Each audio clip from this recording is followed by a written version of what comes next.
What do you think of what Michael McDowell did to Frank Connolly? I don't know what to do to him. God, well, there's more to life than listening to what Michael McDowell does every day, isn't there? Fairness, let's be honest. It was a late goal. Was it? Yeah. Alright, okay. Was he offside? Or was it a known goal? Was he caught offside? So to speak.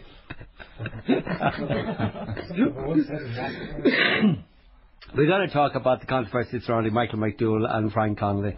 And as I said at the beginning of the programme, we have with us Aisling Reidy of the Irish Council of Civil Liberties, Kieran Cough of the Green Party, Michael Clifford of the Sunday Tribune, and Colm Mac Eochaidh, who is a solicitor. Colm Mac Eochaidh, who is a barrister. He gets very touchy about things like this. Yeah, you are. I just said it was me man. I'm sure listeners will want to participate in the discussion. We invite them very much to do so because we have an unbalanced team again here this evening. Sorry about that, folks. But the number is 1850 715 150, 1850 715 150. If you're calling for Great Britain and Northern Ireland, call us at 08457 853333. Our email address is tonightwb@rte.ie. Don't bother with the text number because we can't receive text for some reason or other. Don't know why, but that's the way it is. So the number again is 1850 715 150. Email tonightwb@rte.ie. Colm Mac Eochaidh, what do you make of what Michael McDowell did? Was he entitled, given his obligation as Minister for Justice to defend the institutions of the state against subversion, was he entitled to make public the information he had, and particularly the document of a forged passport application which he said concerned Frank Connolly? Well, I have a number of concerns about it. The first concern I have is that the Minister issued a statement yesterday from his office on the 11th of December, talking in fairly specific terms, but not specific enough terms, about state subversion, state security and his duty as Minister to protect state interests. And that was reiterated today in his interview with Sean O'Rourke, the News at One. What he has not been able to tell us is what the connection is between Frank Connolly and the undermining of state security and the CPI and the undermining of state security. Well, I assume that he does need to be specific about that. I assume his argument in that is that he has information that suggests that Frank Connolly was in a delegation to Colombia, along with a well-known IRA person and Frank Connolly's own brother, Niall Connolly, who was one of the Columbia Three subsequently.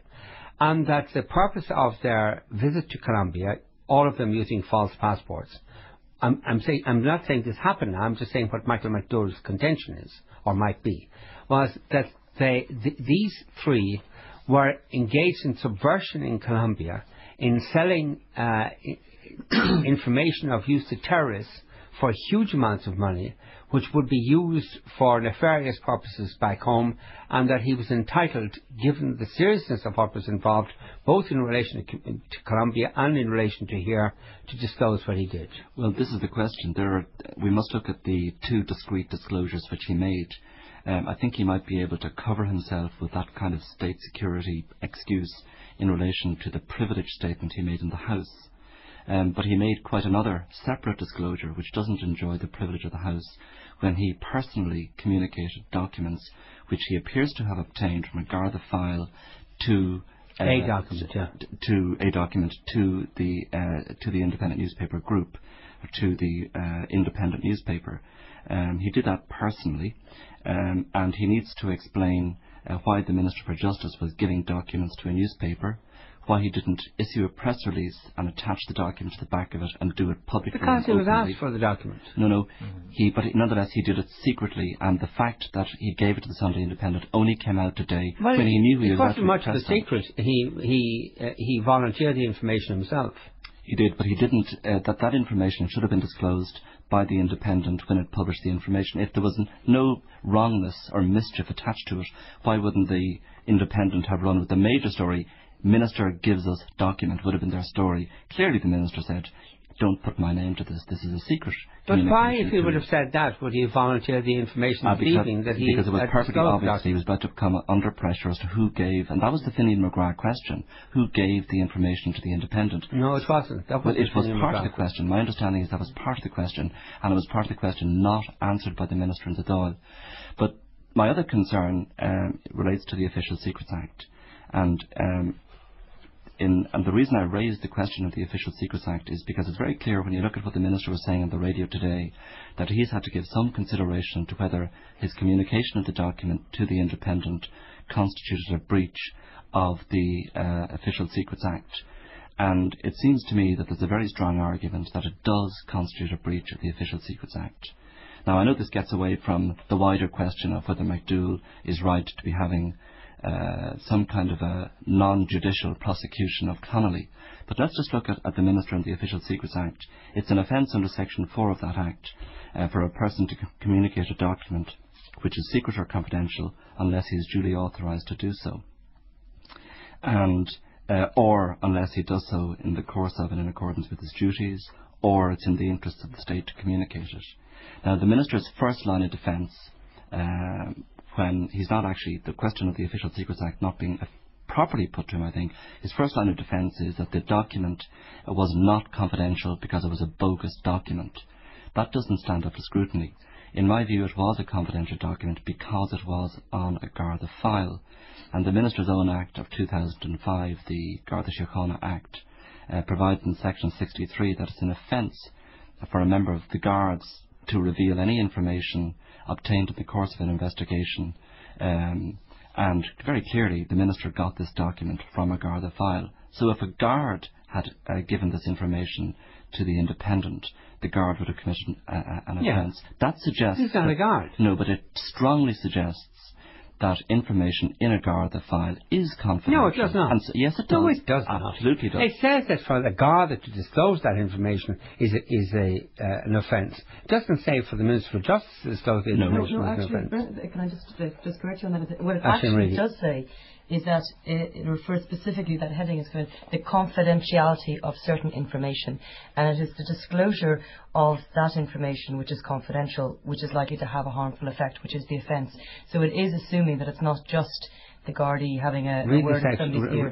This is the Garda. No, it is a person who is or was a member of the Garda Síochána or of its civilian staff. Or of its civilian staff, exactly. Or is or who was engaged under contract or other arrangement to work with or for the Gardaí, shall not disclose in or outside state any information obtained in the course of carrying out duties of that person's office, employment, contract or other arrangement, if the person knows the disclosure of that information is likely to have a harmful effect. But actually, that clearly does not include the Minister for Justice.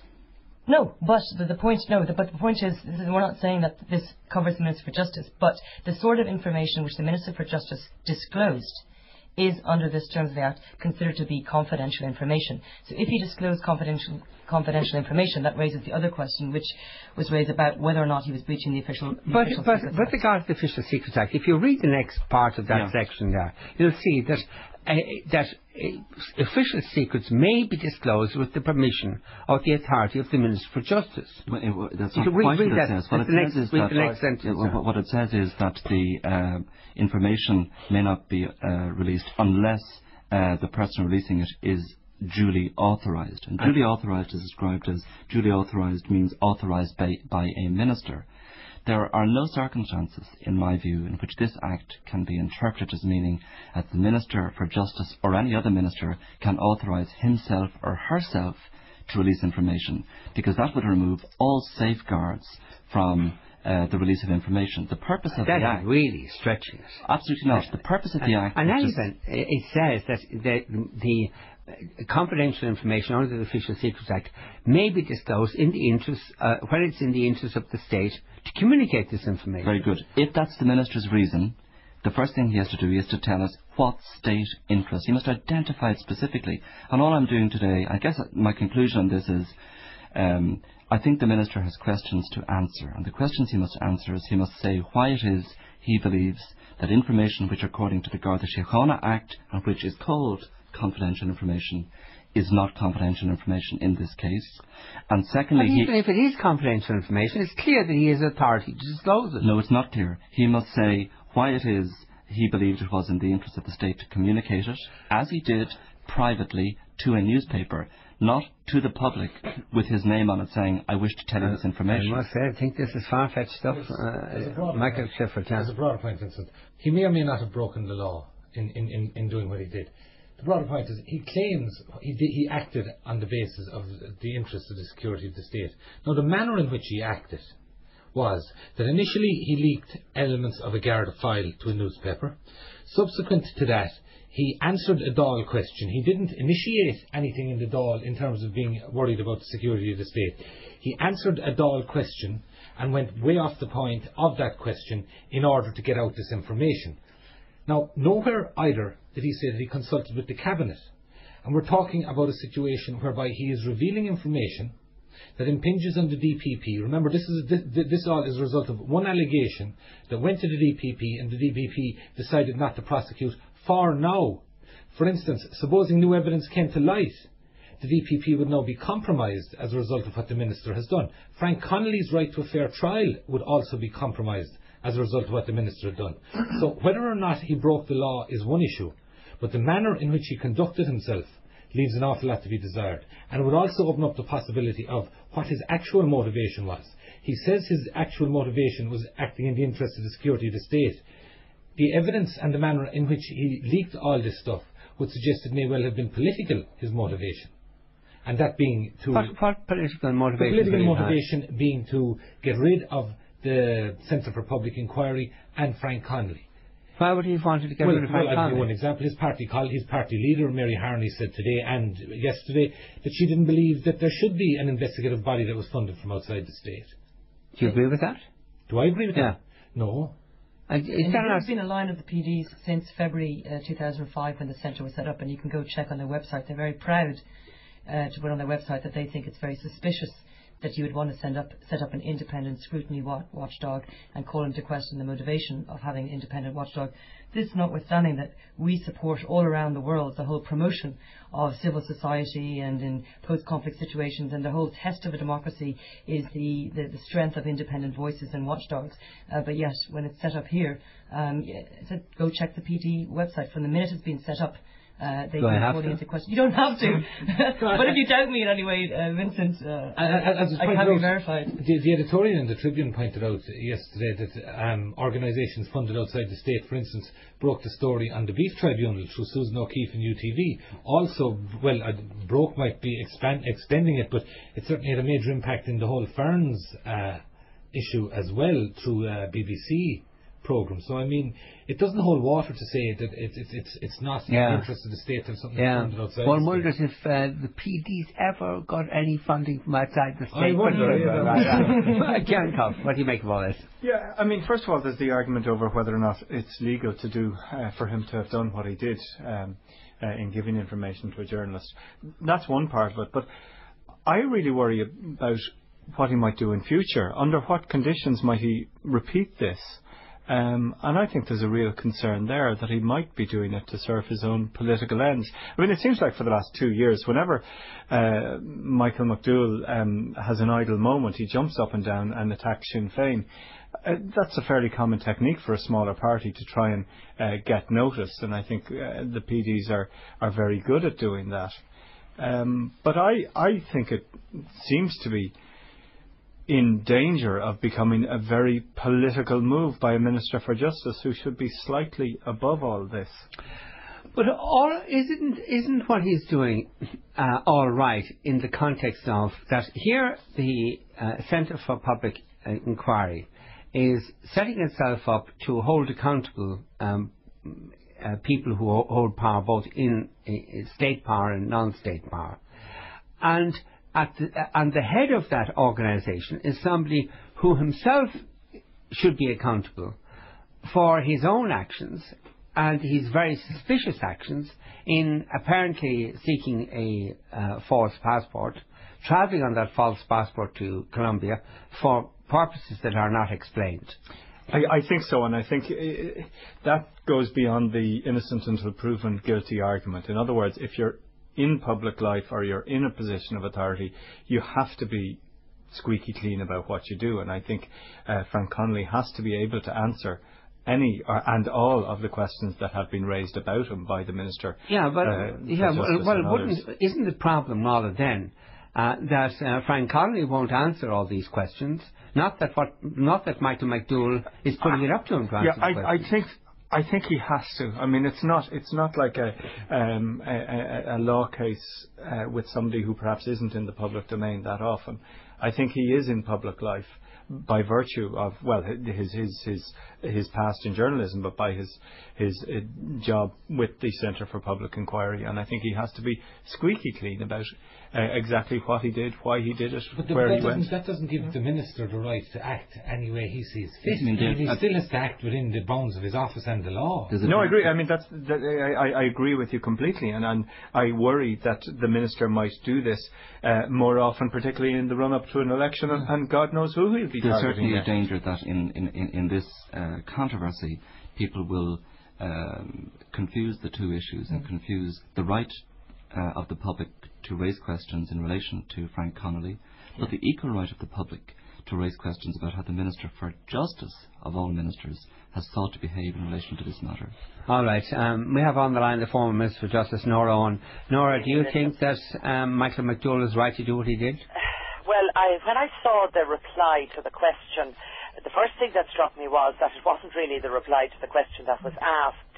And I have to say that I was surprised at the extent of the information that was being given out about anybody who might eventually face a charge in our courts, because my experience in the Department of Justice is that if lots of TDs put down questions like, why isn't such and such a case being prosecuted, or why is some inquiry taking so long, the normal answer you get is this is being pursued by the Gardaí, and if and when a prosecution is taken, the DPP will make that decision.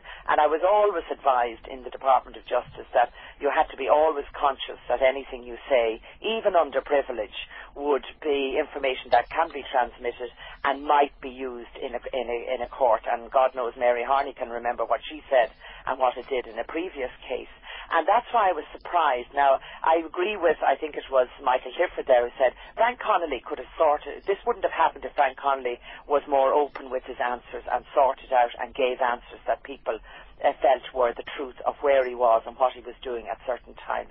So this is not about Frank Connolly per se. It's about whether or not a minister should put into the public arena information that he has as a result of Garda inquiries and Garda information. Now, at any time, a Minister for Justice will have a lot of that kind of information, because a file might come up to answer a Dáil question, and you don't put in the sensitive stuff into the answer if it's going to lead to a prosecution. You also have to be conscious of the articles in the Constitution about our courts and people's rights to be tried in the court, administered in justice shall be administered in the courts by in accordance with law, etc. So that is something that Michael McDowell, as a barrister, I just was surprised at that. The other thing I would say is that if he had tried orally in the Dáil to talk about anybody, not just Frank Connolly, but somebody who had supposedly allegedly committed a crime, and he gave out names and times and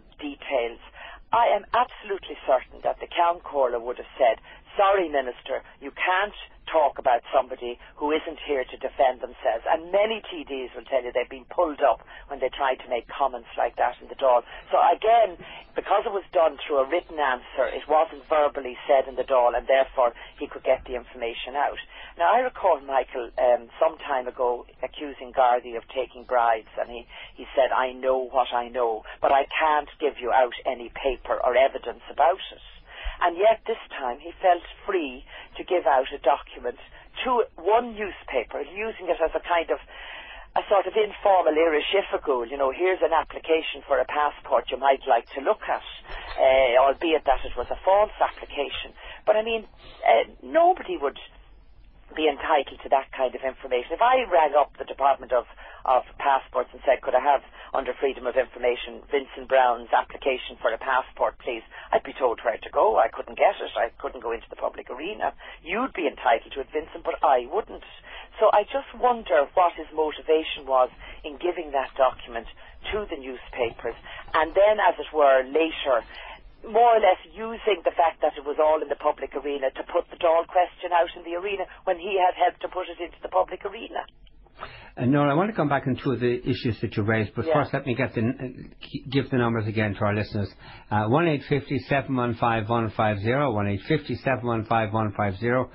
There were reasons why he shouldn't have gone as far as he did, and that you would have been advised as Minister of Justice not to disclose. Well, I obviously can't say, but I think an interesting FOI request would be to ask for the kind of answer that first came up, the draft answer, as it were, that came from the department to answer Finian McGrath's question, because, as you know, an answer would always be prepared in the relevant section of the department, and then it would come up to the Minister for examination. Now, written questions very often, because they're not going to be said orally in the Dáil, may not get, full scrutiny, but I would imagine a question like this was getting full scrutiny. Like when I say full scrutiny, the Minister might look generally at all the written questions, but you'd be kind of concentrating on the oral ones for your day. Who decides whether a question is going to be answered orally or in written form? It's up to the TD. The TD asks. The TD can put down a question and say, this is for oral answer. Each TD, I think, is entitled to 2 questions for each minister on the day they're on questions.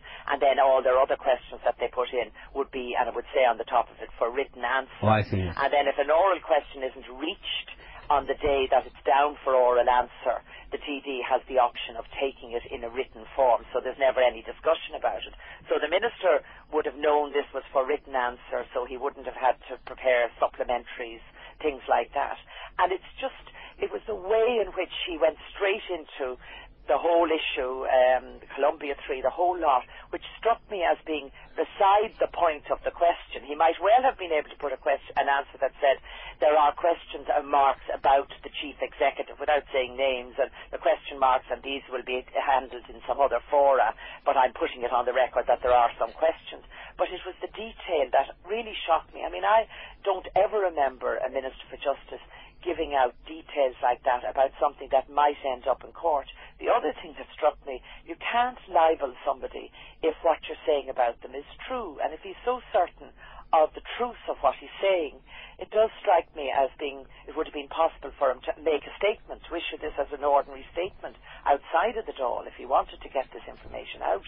I don't know what his reasons for, and as I say, you know this, Vincent, from your own law, that you can't libel somebody I think I'm right about that. You can't libel them if what you're saying about them is actually true. And Michael McDowell says this is true. If you can prove it to be true. If you can prove it to be true. And I just listened to Mary Harney today, and she said, Michael McDowell has his own way of doing things, which I thought was an interesting use of language. It's more or less, it's not my way, but this is the way he does things. And I just think it was unwise. It's possibly moving towards, a problem with some of the constitutional terms with regard to somebody's right to a fair trial, etc. And also, we don't know whether, having done this once, he now has left himself in a position where he might feel he wants to do it again, or he might give out information that will prevent a prosecution. I would imagine that he must be worrying about this now himself, even when he sees the reaction to what he has done. Just a minute, I just want to go back on something that Nora said earlier on. You said that, first of all, that there would be caution on the part of the Minister in making a comment on a matter that might yet come before the courts. Now, I think that Michael McDowell would say, well, this is clearly not going to come before the courts because the DPP has decided that it would be unlikely that you get a conviction. The charge presumably would be that he made a false application for a passport here, and it's very difficult to prove that, yes, even if it were true. That it would be very difficult to prove that, and you can't think of any evidence that could possibly. Every every day of the week the DPP will make decisions where something isn't going to be prosecuted, but the details of it aren't put out into the public. All right, but the point I just want to put to you, Nora, is that therefore, by commenting as he did, knowing the DPP was not going to take a prosecution and almost certainly could never take a prosecution on the issue, he wasn't going to compromise any court proceedings. Well, I mean, as one of your guests there said, if some more information became available, if some witnesses appeared, or if somebody came and made a statement. It's extremely unlikely, isn't it? Well, I don't know, Vincent, but I think we're talking about the principle here of what the minister has done. And the minister is not Frank Connolly. The minister, I mean, if Frank Connolly was getting the kind of answers that he's giving himself about the questions he's being asked from somebody that he was inquiring as a journalist from, he would hound them. So, I mean, he has to practice what he preaches, and he has to answer questions himself. That's not at issue here. What's at issue here is, was Michael McDowell wise? Was he legal in giving papers to the Independent? It's interesting, he just gave them to the Independent. I had a particularly difficult, fraught conversation with Michael McDowell recently, and I believed everything he told me. He told me he hadn't leaked papers from the McBrearty files to Sam Smyth, and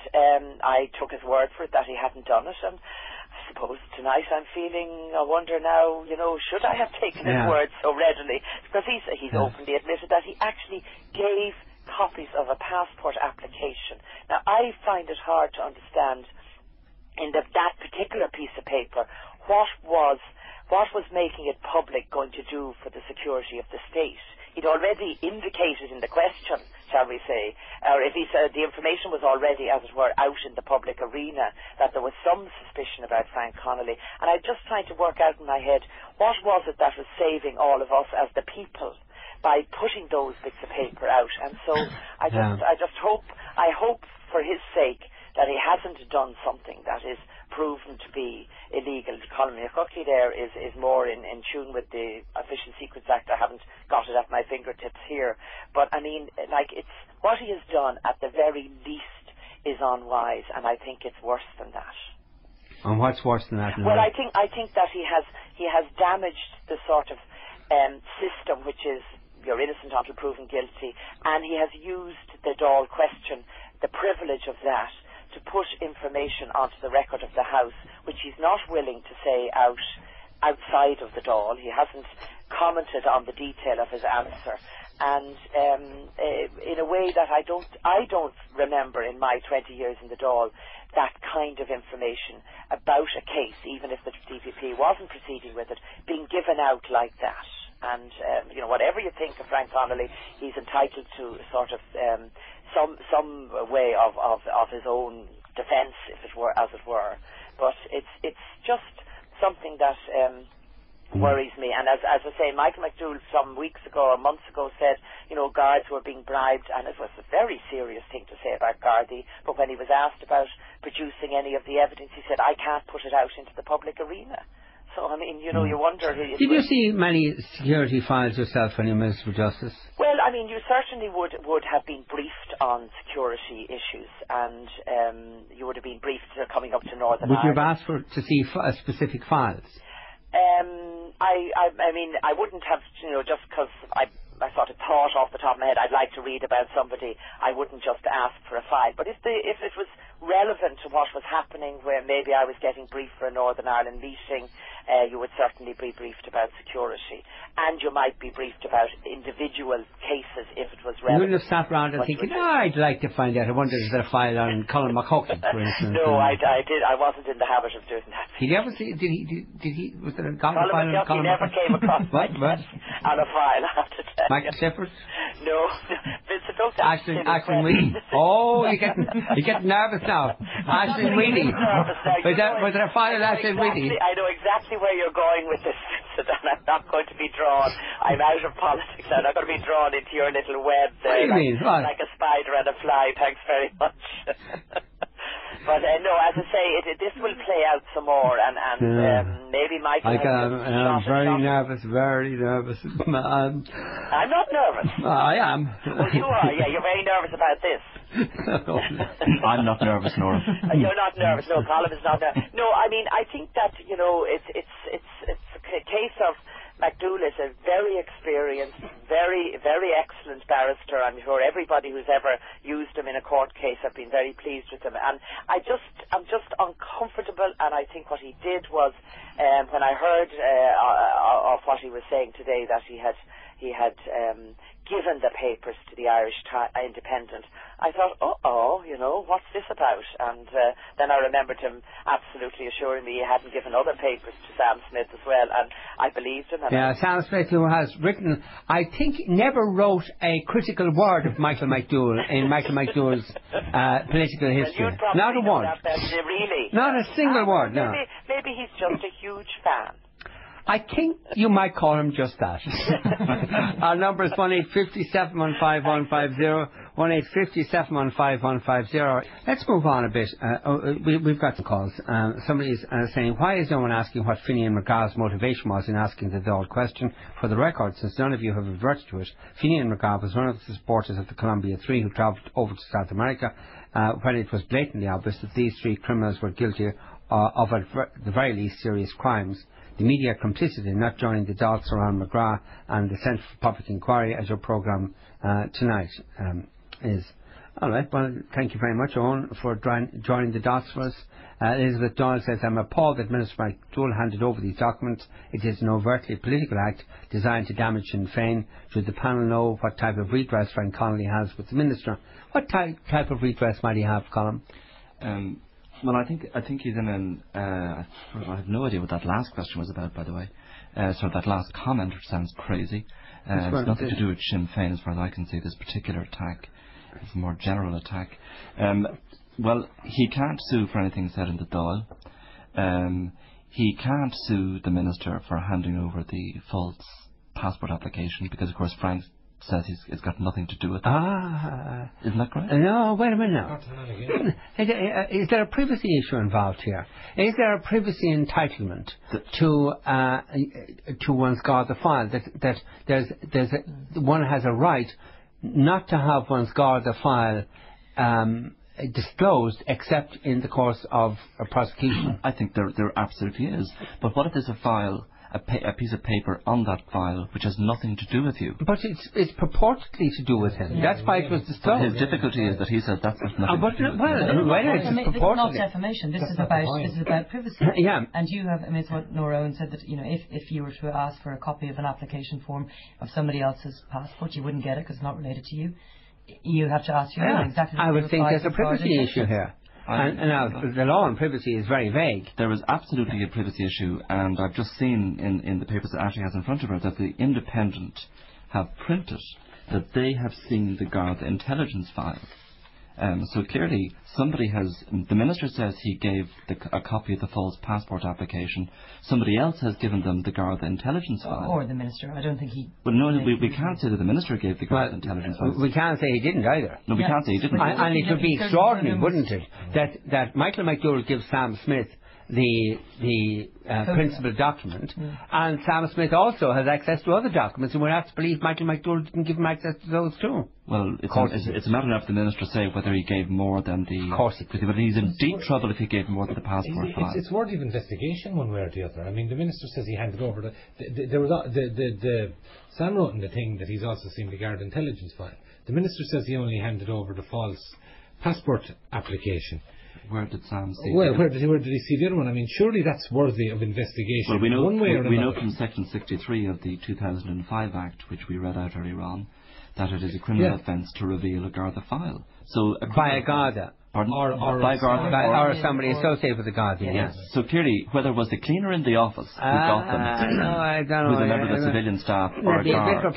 Okay, but I suppose that there would be a prima facie reason for inquiring into it, The guards should now investigate that commission of that criminal offence. Just on another point, I mean, as well as this, we're talking about the Garda Act, and the Garda Act also sets up, this... a Garda Ombudsman Commission.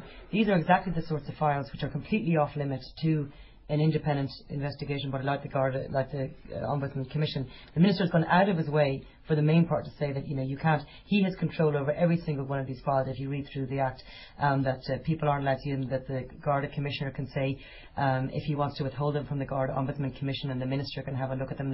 So he's got complete control, the only one who completely controls these files.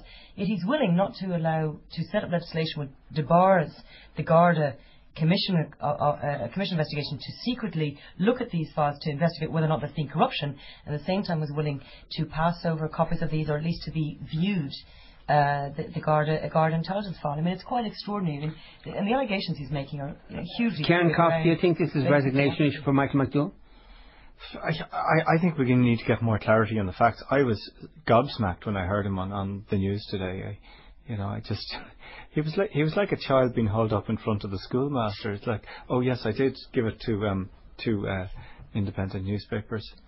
I haven't seen sight of McDowell's statement from yesterday, so I'd reserve judgment on that. But I certainly my eyebrow was raised very fully on it. I mean, this is the Minister who said that if a guard released information to the media, he amended his draft legislation to say if a guard releases information to the media, that he'll do the 5 years in jail. The point about it is there was no word on security. There was no word on security matters until there was comment in a number of papers over the weekend. Then he issued a statement saying he acted in the interest of the security of the state. How that can be married with the manner in which he acted, which involved a leak to a newspaper from a Minister of a confidential Garda file, and a response to a Dáil question that was inquiring into something else. In addition, I was trying to take an adversarial position earlier on, and I'll get back to that in a moment. But but there's also the question. There's also the point that he communicated this information to Chuck Feeney. Yeah. Whether he quite did a while or ago. the Taoiseach, it's not clear. No, he said he did. He said he did. He communicated this information to Chuck Feeney. I think there are serious issues to arise. Who's leading a citizen of the state? Yeah. All right, let's go on and just deal with the other side of this coin, and it has to do with Frank Connolly. That if somebody accused you of having been in Colombia in the company of IRA people, Michael Clifford, in April of 2001, I assume you weren't in Colombia in April 2001 in the company of IRA people, right? Well, not necessarily that sense, but for instance, I could have been up to something else that I don't necessarily want in the public domain that may not be illegal, but just, Well, would you have to use a false passport for I don't think so, no. Something else that you were up to? No, I don't. I see your point, and I agree with you to this extent. There is a high standard for us, for instance, who are pointing fingers at other people, for politicians and for somebody who would be in Frank Connolly's position from that point of view. Now, were he to no longer be the director of the CPI, and it looks, unfortunately, increasingly like the CPI may no longer exist for very long, well then he reverts to being a private citizen, and there is no obligation whatsoever on him to do so. But in the position he holds, in the position he is held now, I would have thought it very advisable to clarify things long before. By the way, Michael, you were in studio a few weeks ago when Fergus Flood was in studio with us, and Frank Connolly was here, and I asked Frank Connolly about his about these allegations made concerning him. Frank, I have to put it to you that as Director of the Centre for Public Inquiry and as a journalist indeed, as most of us are, several of us are here, we're involved in holding others accountable for their public actions. And the question has arisen in respect of you, which you've refused to answer again and again, and I think it's a fair question, and it's surprising that you won't answer given your present position. The question is, what were you doing in Bogota Airport in Colombia on a false passport? Well, firstly, it's not the case that I haven't refused to answer this. I've answered it on a number of occasions. I have disputed and refuted the fact that I was ever in Colombia or in Bogota Airport on a false passport, and I have said it time and time again. It's been repeated by one particular newspaper. It has been in the air for about 3 or 4 years, and as I've said, I've constantly refuted that allegation, and I continue to do so. I don't actually accept that I should be subjected to discussions about something that's inaccurate. Well, that was his comment some weeks ago. We have on the line Des, who wants to support Michael McDowell on this issue. Des? Hi, Vincent. You think Michael McDowell is correct?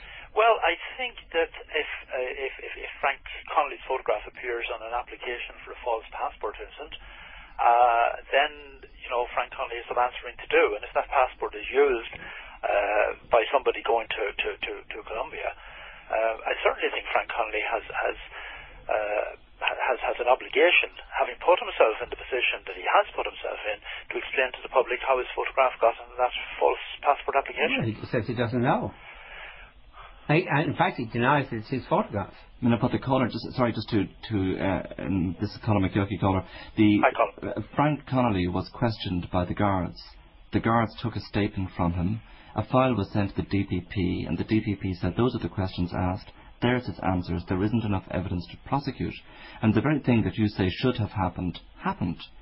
That's why we have... Colm, did you read, it was either in yesterday's Independent or Ireland on Sunday, where they said that the reason the DPP can prosecute is that he used, it is alleged that he used an Irish passport to fly to Paris, and that he only used the false passport from Paris to Bogota. And that it would be too difficult for the DPP to prosecute somebody for using a passport on a flight outside the state. Well, unfortunately, that's in the realms of absolute... I know it's in the realms. No, hang on, Des. Des, hang on. There'd be nothing to stop the DPP from prosecuting him for forging an application for a passport. That would be a crime within the state. But it wasn't necessarily Frank Connolly who actually applied for the passport. Oh, right. And if it wasn't, then what are you talking about? It could have been some of his other friends. But if he used it, Vincent, I mean, the issue is not necessarily applying for the false passport, it is using the false passport. Is that the very point that I raised a second ago? There's little doubt but that has been investigated, and the DPP has decided that there isn't enough evidence to prosecute him. That is the system that we have. There is not enough evidence. One of the reasons why we have in the Prosecution of Offences Act a prohibition on the DPP giving the reasons for his refusal to prosecute is to protect people from a trial by media once there is a refusal to prosecute, so that there cannot be a speculative prosecution in the media where the DPP has decided that there is no evidence. I mean, that's what you call a system of due process and the protection of people's liberties. That's the system that we have. If you think that after a DPP refusal there should be a release of files to the public, so there'll be a free-for-all, a bun fight on the liberties issue every time the DPP decides not to prosecute, it'll be a fine mess we'd be in. No, not necessarily, Colm, but in this particular instance, the DPP has decided that he cannot prove beyond a reasonable doubt, which is a different matter than knowing whether it happened or not. And you know that yourself. Excuse me, there's no such thing. The only person who knows whether an offence has been committed in any case is the person charged. They know or they don't know. It's a discrete and separate issue as to whether there's enough evidence to prosecute them. And that's the only thing that the public can be concerned with, properly and lawfully. Is there enough evidence to prosecute and to bring home a guilty? But in any event, can I ask you if you think... If he's going to prosecute, he also has to have witnesses. Now, these witnesses will probably also have to be brought from Colombia. Yeah, all right. Leave that issue aside, Des. Do you think it was proper, however, for Michael McDowell to disclose contents of the file to a newspaper? Well, I was listening to news at 1 today, Vincent, when Michael McDowell made the statement. I was surprised he made it, and one has to hand it to him for his honesty in admitting freely, without being asked, without anybody forcing him into it. He admitted freely. Freely, knowing that he was going to be forced to answer the question in a few moments. But go on, yeah. Well, I don't know if he was going to be asked that, Vincent, and you don't either. Of course not. It was obvious Tony Rourke was setting him up for the question. But what I heard him saying was that he showed the Independent. He didn't say he showed the file. He said he showed the application for a false passport. Yes. That's what he said. He didn't say he showed the whole file. Okay, you're correct. But he showed a document from the file.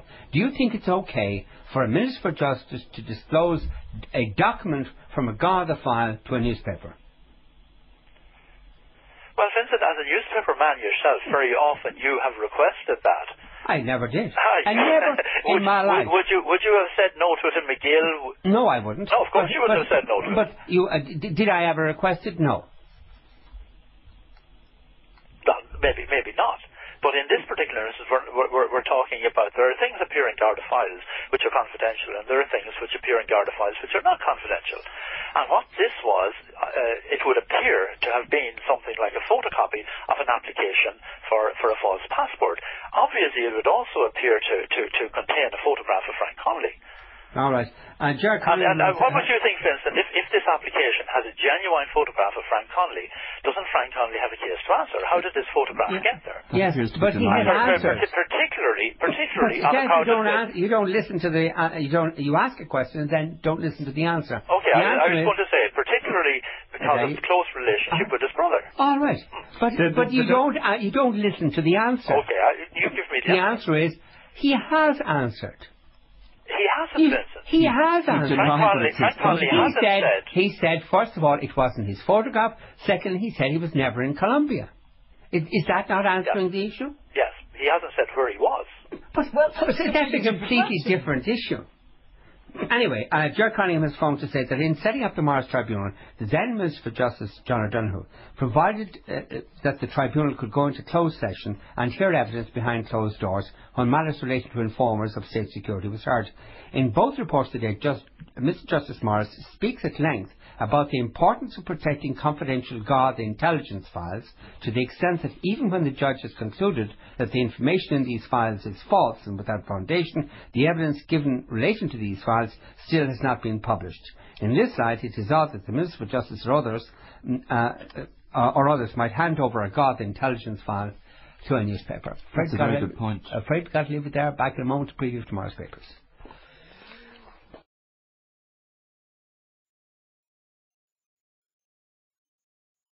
Good evening, Vincent. Where we're looking at this crime spree of this crack cocaine addict. Incredible. He stabbed 5 people, attacked 12 people. It's sickening what he tried to make people do. Tries to make 2 friends have sex with their female friend. But anyway, he's after getting 9 years in prison for all of that, and with 25% remission, and the fact that he's been in for a while, he'll be out in just over 6 years. Governor Arnold Schwarzenegger, unfortunately for Tookie Williams, who's the founder of the Crips gang in LA, he's become a bit of a cause celeb over the last number of years. Anyway, he's on death row, and Arnold Schwarzenegger has turned down his very last appeal, so he's due to die at 9 o'clock Irish time tomorrow morning. Anti-terror chiefs in Britain, this is a little bit chilling, are saying to the British public, if you knew what we knew, you really would be scared. So they say there's an awful lot of activity going on in the background. And finally, we've got a formula for givers of Christmas presents, how to wrap your present exactly right. And if you can follow the formula, I'd need to give you a prize myself. Thanks, Michael. And finally, we got an old turn of the Irish News. Noel, what's in the Irish News tomorrow?